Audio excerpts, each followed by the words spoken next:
give Mr. and Mrs. Fable the honor of being addressed first, or responded to first.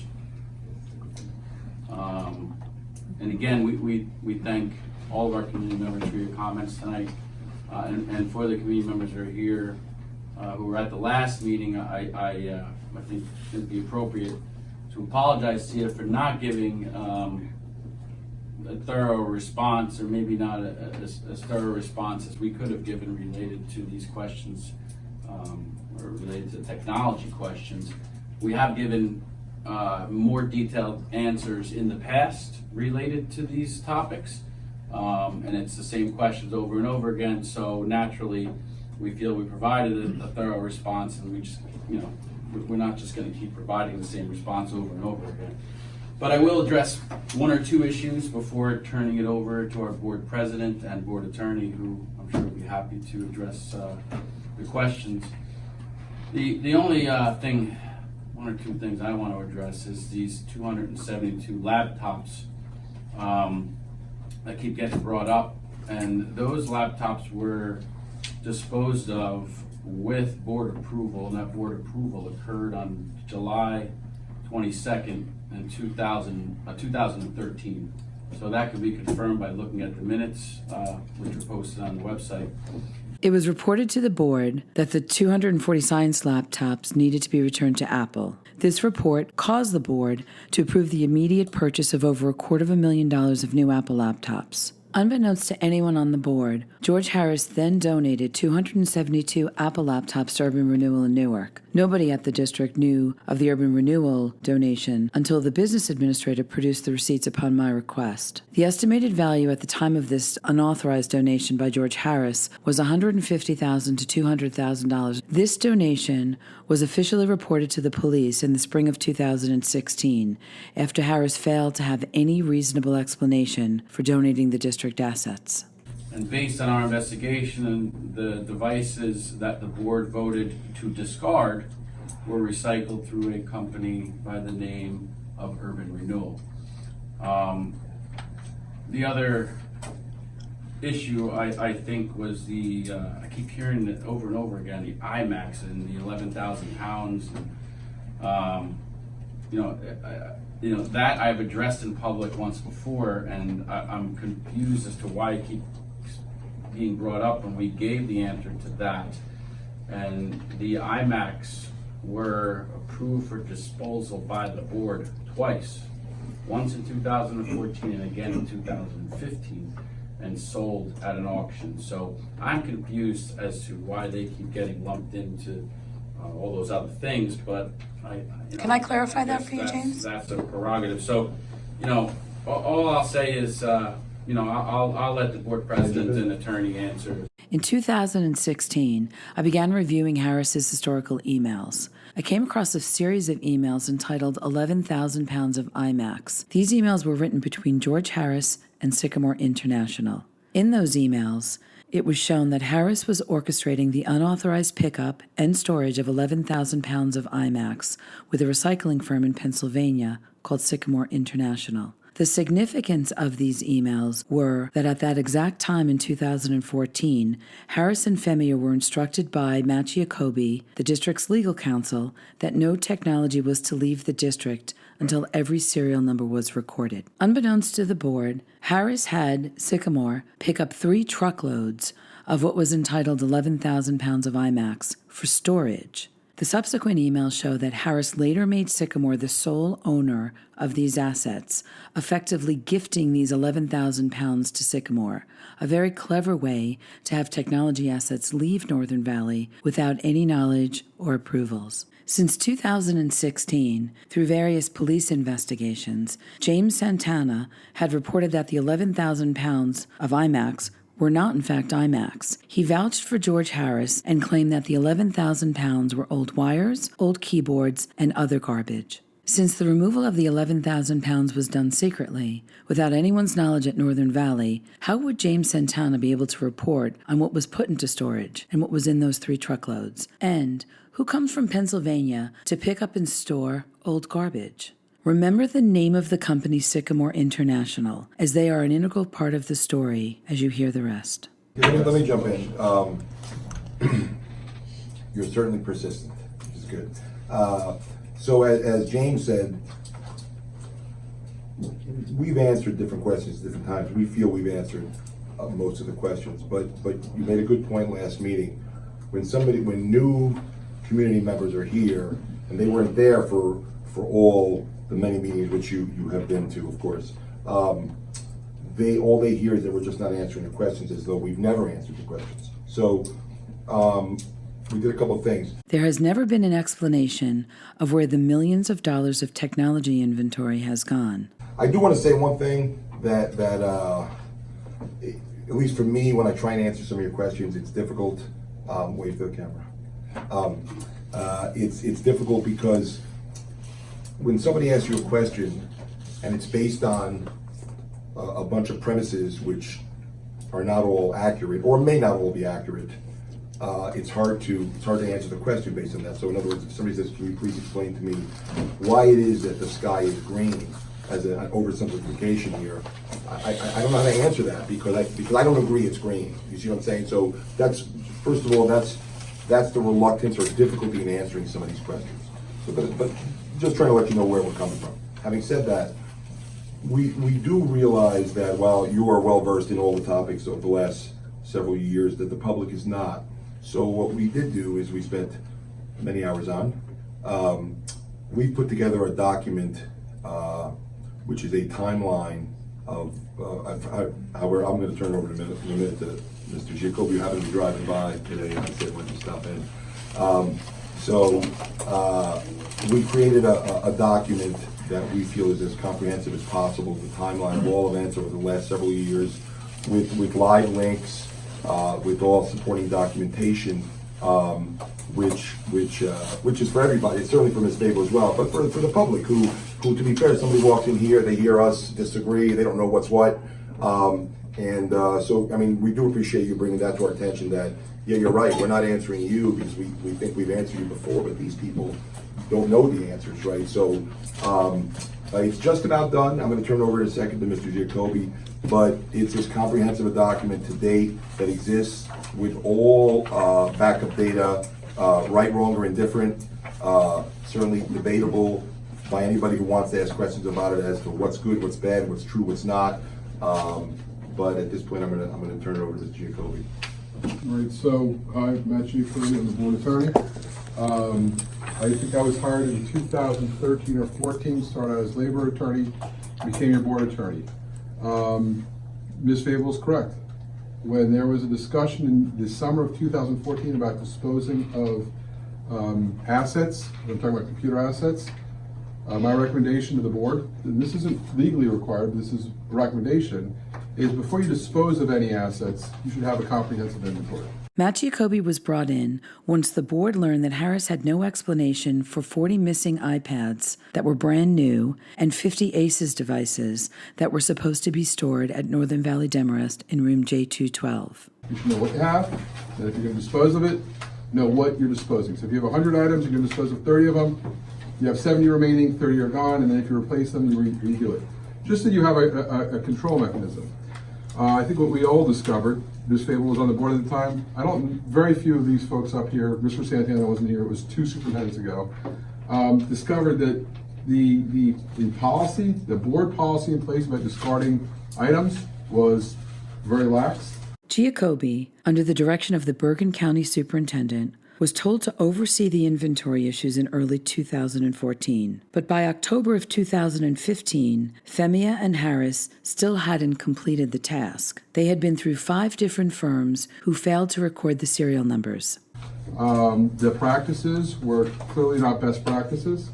They were throwing away items. And it turns out Bergen County actually, for many, many years, actually had a dump for e-waste. I think we all have computers. I know I have a whole load of them sitting in my garage because I don't know where to get rid of them.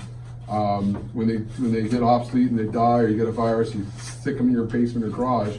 They used to have it. That closed down. So for many years, the district would vote to dispose, and understand the board has to vote to dispose property because they are the steward of the taxpayers' money. They vote to buy property and they vote to dispose property. As of 2013, the business administrator, Jonette Femia, had no motions or votes to dispose of any computers whatsoever. When Ms. Fable was on the board, we discovered early on when I was here that a prior BA, a couple of BAs ago, and a superintendent, many superintendents ago, and board council, a couple of super councils ago, we're purchasing assets, computer assets, without board approval. That can't happen, so we stopped that.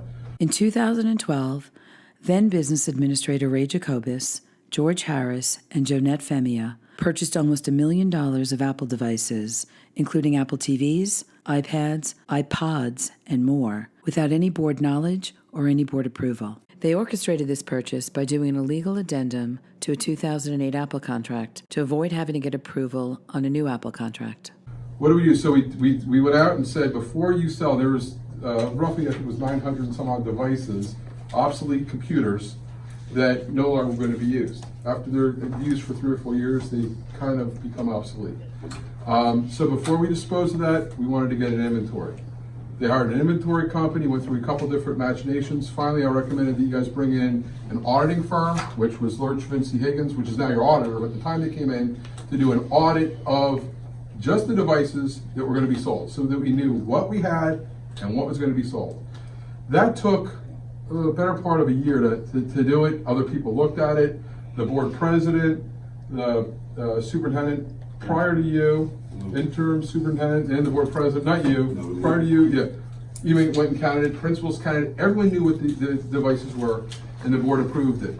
Giacobbe is having selective recall, as he told Femia and Harris to record all of the serial numbers of the devices in the spring of 2014. By February of 2015, Harris and Femia had effectively derailed a number of initiatives by a number of firms. By February of 2015, both of them came up with a new plot. Harris and Femia now suggested to the board that we shouldn't wait to count all of the devices. We should just focus on the highest value devices and sell them right away. That became known as the best block of 932 devices. By October 2015, Harris and Femia had still not completed the list of serial numbers for the 932 devices. That's when Matt Giacobbe instructed them to complete a forensic inventory with the firm Lurch, Vinci, and Higgins. When Lurch, Vinci, and Higgins started the forensic inventory, they faced the same lack of cooperation. Femia and Harris refused to produce the invoices that showed the serial numbers of the Northern Valley Tech assets. Lurch, Vinci, and Higgins was then forced to go to the manufacturers. After almost 3 months, when Lurch, Vinci, and Higgins finally completed the list of serial numbers for the 932 devices, we asked Femia if the sale had been advertised, particularly since Harris had been pressuring us over the past year to turn these devices over to Sycamore, who was their only bidder, offering just $150,000. When we learned that the sale was never advertised, and in fact the 932 best block devices were not the same 932 that Harris had originally recommended, Femia was forced to advertise, and the board was forced to have a special meeting to approve this new list of 932 devices. The result of the advertisement was 10 closed bids, with the highest winning bid being $257,000. That's $107,000 more than Sycamore was about to pay. Neither Harris nor Femia could explain how Sycamore almost walked off with these devices at half price. And remember, at this time, nobody on the board or in the administration was aware of the £11,000 gift that Harris had donated to Sycamore in August of 2014.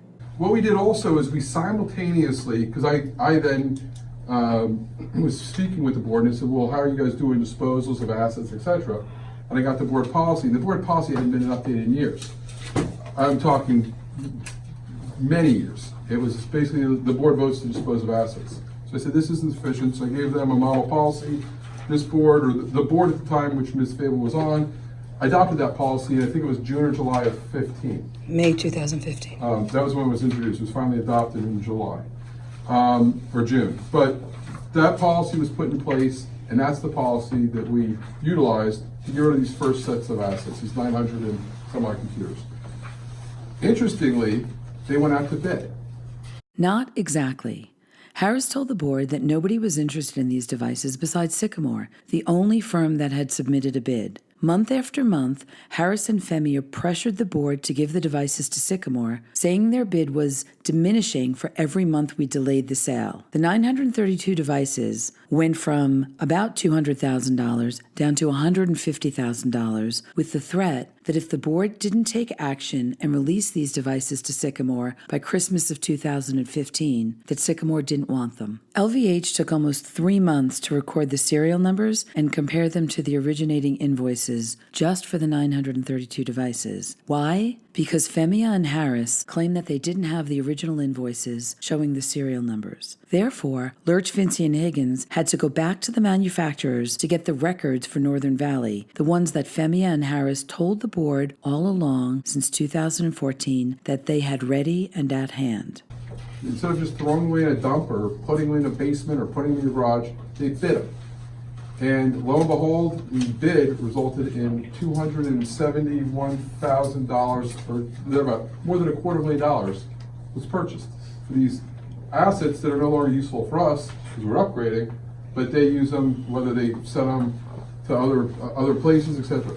So what we did is we then engaged Lurch, Vinci, Higgins to do an inventory of everything that we had in our district back to 2009.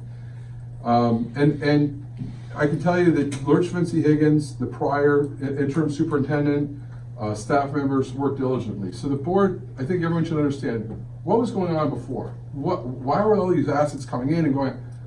Northern Valley High School District was acting almost as like a regional hub for all the K-8 districts.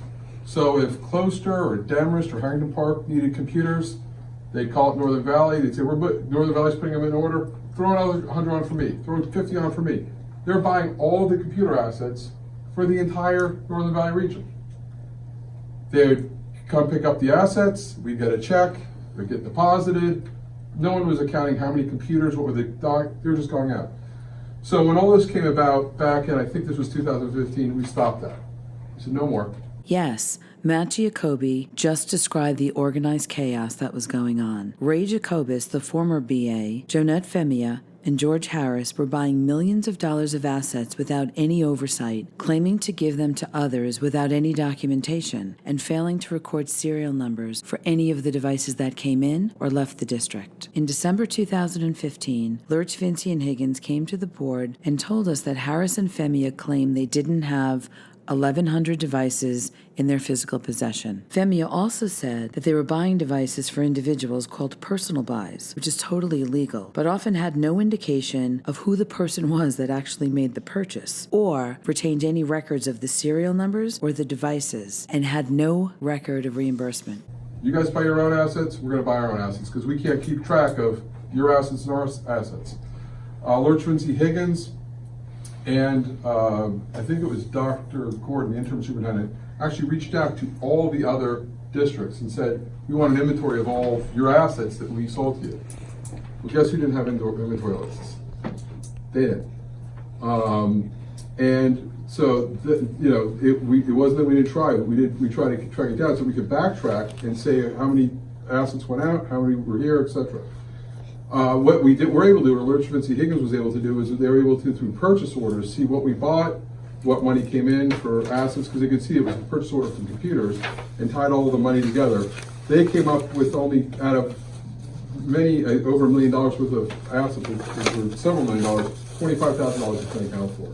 Lurch, Vinci, and Higgins included in their draft report from 2018 that Northern Valley failed to produce all of the purchase orders and invoices requested. So Lurch, Vinci, and Higgins wasn't even sure that their report represented everything that the district had purchased. Consider this. From the purchase orders that I collected while I was on the board and through OPA request after I left the board, Northern Valley had purchased over $6.5 million of Apple and Dell devices alone, never recording a single serial number.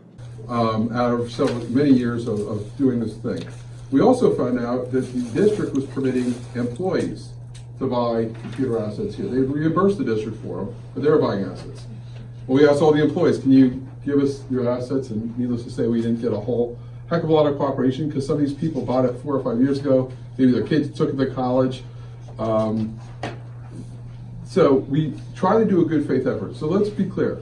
Were the practices pre-2014-15 lax? They weren't. Were the inventories good? They weren't.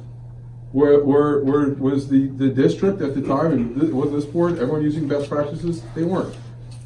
The problem was identified, and so what we did simultaneously is we said, okay, going forward, this is what we're going to do. The real problem is that millions of dollars of technology devices are still missing. For over 3 years, Northern Valley was to finalize a forensic inventory and document what was purchased and what was retained. Yet in 2013, the board was told that Northern Valley had an active fleet of thousands of computers that dated back from 2003, 2004, all the way through 2008, and they assured the board that nothing had been disposed of. So where did everything go? The district cannot throw away a textbook without recording an ISBN number and getting board approval. So where did the entire inventory of technology devices go? Why was the entire inventory of technology devices void of serial numbers? No more sale of assets. We're not going to purchase assets for any other districts. That's done. We're purchasing for this district only. No more allowing employees to purchase assets through this district. They can go to Apple Store on their own, or Dell or whatever, and buy their own computers. 3, we had Lurch Vinci Higgins, an external auditing firm, come in and first do the assets of the ones that were being sold, and then trying to do an asset of all the computers between 2009 to 2015 when they were engaged. And they did that, and there were assets, they couldn't identify the specific numbers. They contacted Apple, they contacted Dell. They got the complete listing of every asset that Apple sold to us, everything that Dell sold to us. They tried to get it from the sending districts, not sending, the K-8 districts. They tried to contact the employees. And finally, they came up with a report called the Lynch Vinci Higgins report. And it shows that there were some issues that pre-existed. Simultaneous with this, we notified the board, not anyone else, notified the Department of Education, and it's the Office of Fiscal and Accounting Compliance. We notified them. We said we think we have some issues here with our purchasing, what's going on in the finance office or business office, come on out. The state came out, they sent out investigators and looked at it. They actually issued a letter, and they didn't make any findings other than to say that they were happy with the fact that we were taking proactive steps to correct this, the acquisition of computer assets, the inventorying of them, and the discard of them. OFAC, the Office of Financial Accountability and Compliance, was notified in December of 2013, long before the iPads, ACES devices, science laptops, or 11,000 pounds of iMacs were even known to be missing. At the time, OFAC said if these devices were purchased with federal money, the FBI would be there tomorrow. But since it's taxpayer money, it's a taxpayer problem. OFAC's letter noted that the district's older inventory didn't have any unique identifiers or serial numbers and recommended that they were recorded immediately. Almost simultaneous with that, there was a number of criminal investigations. So this board, when I say this board, it's really staff members, myself, people from my office. We met with the Demorest Police Department. Since the board office is situated here in Demorest, you have to go to the Demorest Police Department. They came over, got lots of documents, reviewed things, interviewed people. We met with the Bergen County Prosecutor's Office on a number of occasions, produced documents to the Bergen County Prosecutor's Office. The people were interviewed, staff members were interviewed, and I don't know all their interviews, because the one thing that we don't have as a board, we don't have subpoena power. Law enforcement has subpoena power. They can subpoena documents, they can go in and compel people to talk. Matt Giacobbe does not have that ability. So we met with the Bergen County Prosecutor's Office, they went through it. Stay tuned for part 2 and learn more about the facts. Just as Santana misrepresented the approval of the discard of the 272 Apple laptops, and just as Santana mischaracterized the contents of the 11,000 pounds and then changed his story, stating that the 11,000 pounds are now iMacs that were auctioned, you'll learn about the many other activities that go way beyond ignorance, laziness, or bad practices. Santana owes the Northern Valley taxpayers an explanation for the millions of dollars in taxpayer-funded technology assets that are missing, and I plan to get that answer.